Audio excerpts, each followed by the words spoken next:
Bonjour tout le monde, bienvenue sur la chaîne. Aujourd'hui, on va travailler sur le problème d'interview suivant.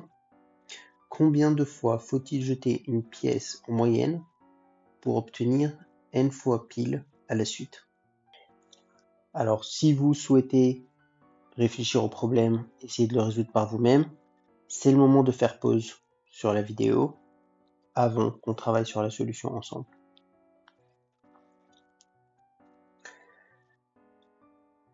Alors, pour attaquer ce problème, ce qu'on voit, c'est que il n'y a pas de concept de probabilité qui permet immédiatement de le résoudre.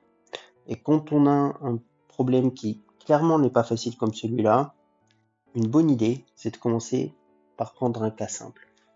Donc, que se passe-t-il si on voulait juste voir une fois pile? Donc, combien de fois faut-il jeter une pièce en moyenne pour voir pile? Donc, on pourrait commencer par travailler sur ça et voir si on peut l'appliquer pour le cas général. Alors ce qu'on voit, c'est que si on veut avoir une fois pile,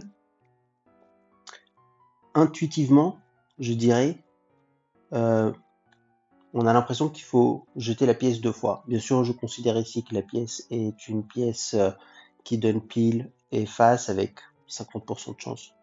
Donc il semblerait que deux fois, c'est la solution un peu intuitive.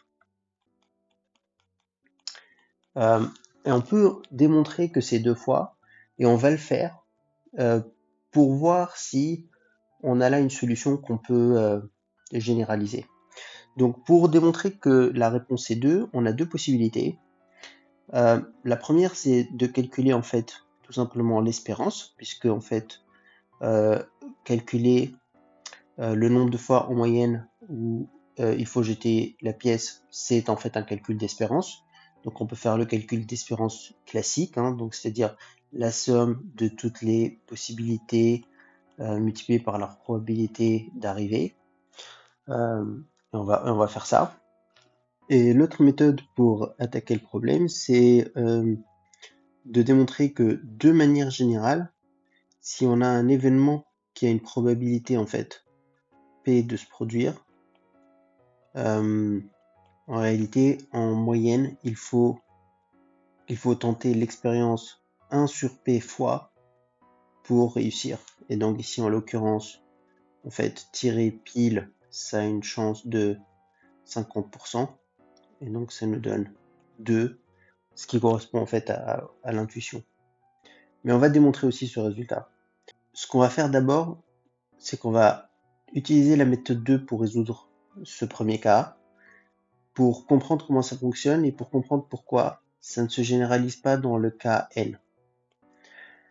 Puis on va réfléchir à une méthode pour résoudre le cas général. Alors, faisons notre calcul d'espérance dans le cas où il faut obtenir pile une fois. Alors le calcul est simple, on multiplie chaque valeur de la variable aléatoire par sa probabilité d'arrivée. Donc,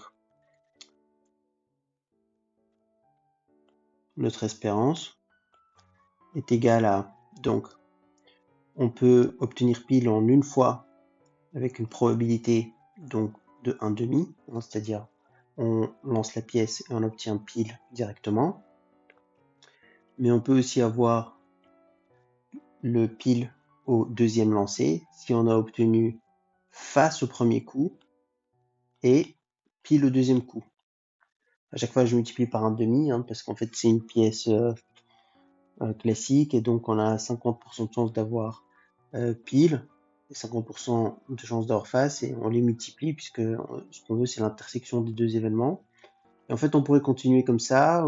On obtient pile au bout de 3 coups si jamais on fait face, puis pile. Mais à chaque fois, le multiplicateur, c'est toujours 1/2. Et donc, on obtient notre espérance recherchée, qui est donc notre espérance voulue, c'est la somme des i sur 2 puissance i variant de 1 à l'infini. Alors, que vaut cette somme? Alors pour pas perdre le fil de notre pensée, je vais vous donner le résultat ici. C'est un résultat qui se retrouve avec des développements de Taylor. Donc cette somme-là en particulier, donc la somme i fois x puissance i entre 1 et l'infini, c'est égal à x sur 1 moins x au carré. Et donc dans notre cas particulier, si jamais on appelle ça f de x, nous en fait ce qu'on recherche c'est f de 1 demi. Et donc ça nous donne 1 demi divisé par 1 moins 1 demi, donc 1 demi au carré. Et ça, c'est égal à 2. Donc cette somme ici, en fait, est égale à 2. Alors si on revient à notre problème de départ, on a démontré que le nombre de fois qu'il faut jeter une pièce en moyenne pour avoir pile, eh ben c'est 2. Et ça correspond à l'intuition, à ce que nous donne l'intuition. Ça correspond à notre calcul donc d'espérance. Et ça correspond au fait que c'est une probabilité qui a une chance 1/2 de se produire. Et donc il faut en fait essayer 1 sur p fois pour réussir. Mais si on revient à notre problème général, bah, ça nous aide pas beaucoup. Parce que le calcul d'espérance qu'on a fait ici, si on veut faire m fois pile d'affilée, ça devient très difficile de faire le décompte. En fait, ici, on a compté tous les cas, et ils sont assez faciles à compter. Mais si on voulait compter les cas de réussite pour m fois d'affilée, alors le calcul deviendrait vite assez compliqué, puisque réussir m fois peut correspondre à beaucoup de scénarios. Si on cherche par exemple les cas où on réussit à obtenir 5 fois pile, on voit que évidemment ce sont des scénarios qui se terminent par 5 fois pile, mais qui avant peuvent avoir des mélanges de pile ou face, du moment que les groupements de piles ne soient pas plus grands que 4 fois pile. Et ça c'est assez difficile à compter. En tout cas, c'est pas la bonne voie pour résoudre ce problème.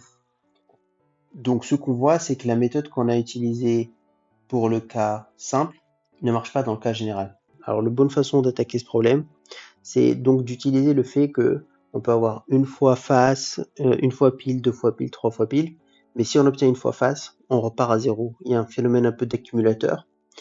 Et ce phénomène d'accumulateur, eh bien, on peut les étudier très bien avec ce qu'on appelle des chaînes de Markov. Donc en fait, on va faire une chaîne de Markov où on va mettre les états dans le but de relier ces états entre eux, ces transitions, et de trouver une équation. On va commencer par un premier état, qui est l'état où on a vu 0 fois pile. Et quand on dit qu'on a vu 0 fois pile, c'est qu'on vient de voir 0 fois pile consécutivement. Ou la dernière plus longue chaîne de pile est égale à 0. Ce qui est le cas quand on vient de commencer, ou ce qui est le cas quand on revient si on tire face. Alors, à partir de cet état, on va jeter la pièce, et avec une probabilité 1/2, on va passer à l'état 1, l'état où on vient de voir pile une fois. Mais on peut aussi tirer face, et à ce moment-là revenir ici. Donc en fait, c'est ça les deux possibilités à partir de cet état. Et à partir de l'état 1, alors on peut soit tirer face et donc revenir au point de départ avec une probabilité de 1/2, ou on obtient une autre fois pile et avec une probabilité de 1/2, on passe à notre état de transition 2.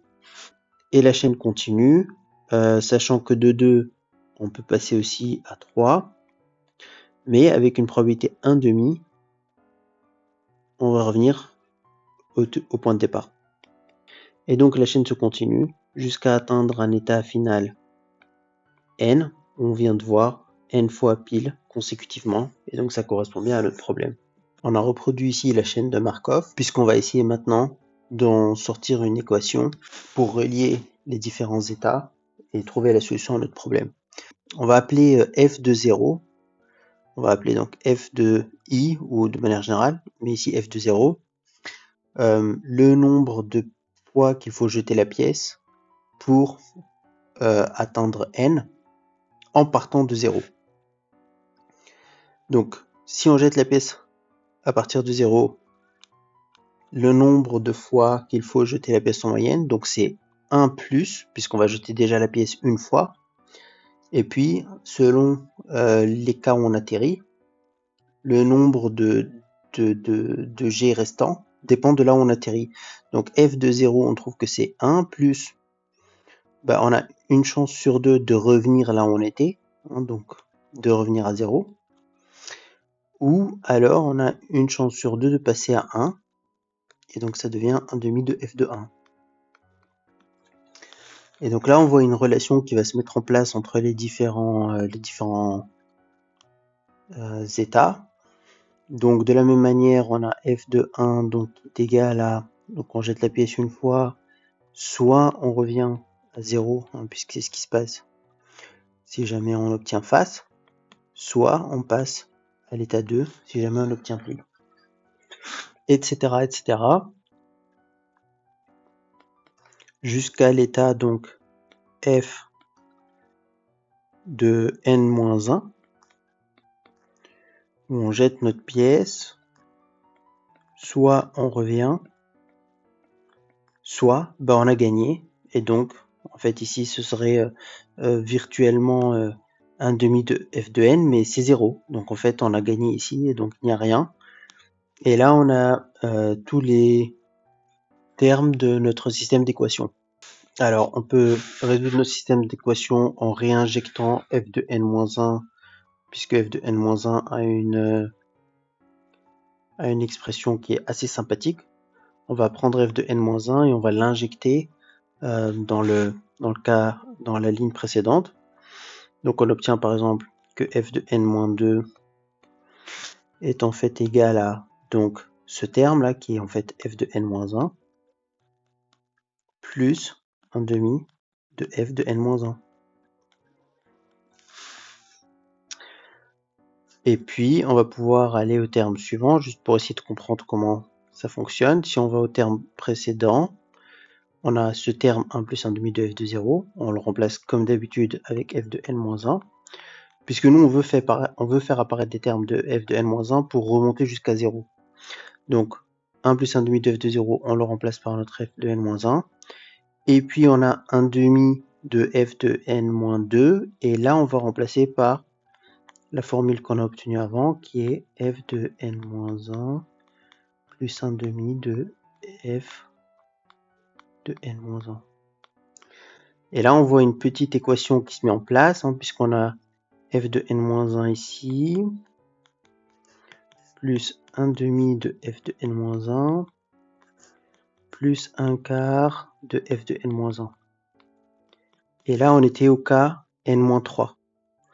Donc, si on généralise un petit peu notre formule ici, hein, alors si on généralise un peu notre formule, on trouve que f de n-k, c'est égal à la somme des f de n-1 multiplié par 1 sur 2 puissance i, et i a l'air de varier entre 0 et on s'arrêtait ici à 2. Hein. Donc en fait, on est à du k-1, hein, parce que dans le cas, on voit ici que dans le cas 3, en fait, on s'arrêtait à la puissance de 2. Donc ça correspond à cette formule ici.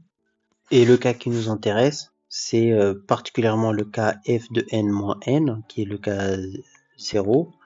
Et en fait, on a cette formule qui est que c'est la somme de i égale 0 jusqu'à n-1 df de n-1 divisé par 1 sur 2 puissance i. Et ça, ici, c'est f de 0, bien sûr. Donc, on va reprendre cette formule avec nous.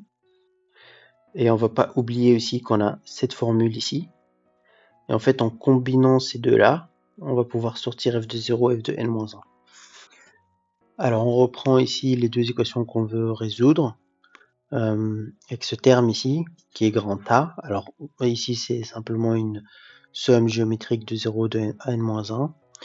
Alors, je vais l'écrire ici. Donc, vous vous rappelez, pour les sommes géométriques qui s'arrêtent à un certain niveau, c'est tout simplement 1 sur 1 moins 1 demi, puisque ça ce serait la somme infinie, et on retranche à partir de n sur 1 moins 1 demi. Donc on va mettre tout ça sous le même dénominateur, on va faire passer le 1 moins 1 demi en haut, et on va trouver que c'est égal à ça, et ça c'est égal à 2 moins 1 demi puissance n moins 1. Donc ça c'est notre terme A, on va le mettre de côté.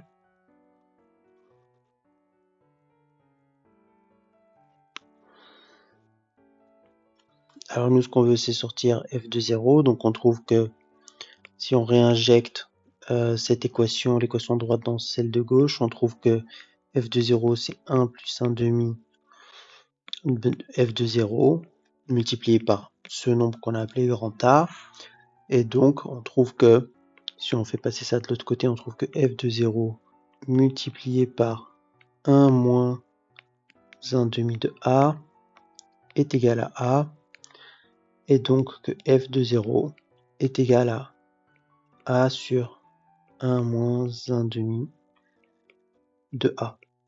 Et ça, c'est égal à 2 moins 1 demi, donc puissance n moins 1, divisé par, donc 1 moins 1 demi de A, et bien 1 moins 1 demi de A, les 1 s'annulent, donc 1 moins 1 plus 1 demi puissance n.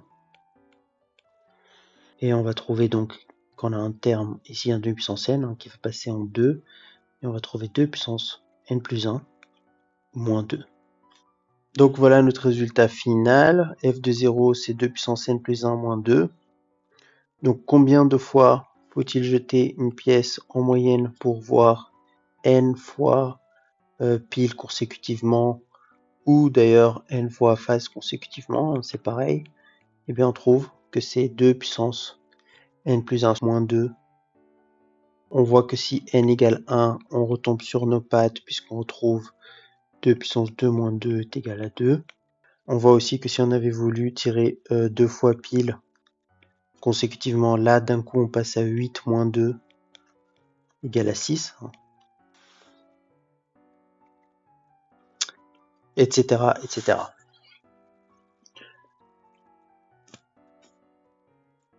Voilà, j'espère que vous aurez apprécié ce problème, qui est un bel exemple d'utilisation des chaînes de Markov, et finalement un problème qui n'est pas si simple que ça, qui pour le cas général nécessite quand même une solution très différente du cas simple. Si vous avez trouvé ça utile, mettez un like, abonnez-vous à la chaîne, et vous trouverez en lien les autres vidéos pour calculer les développements de Taylor et la formule pour les inversions de probabilité.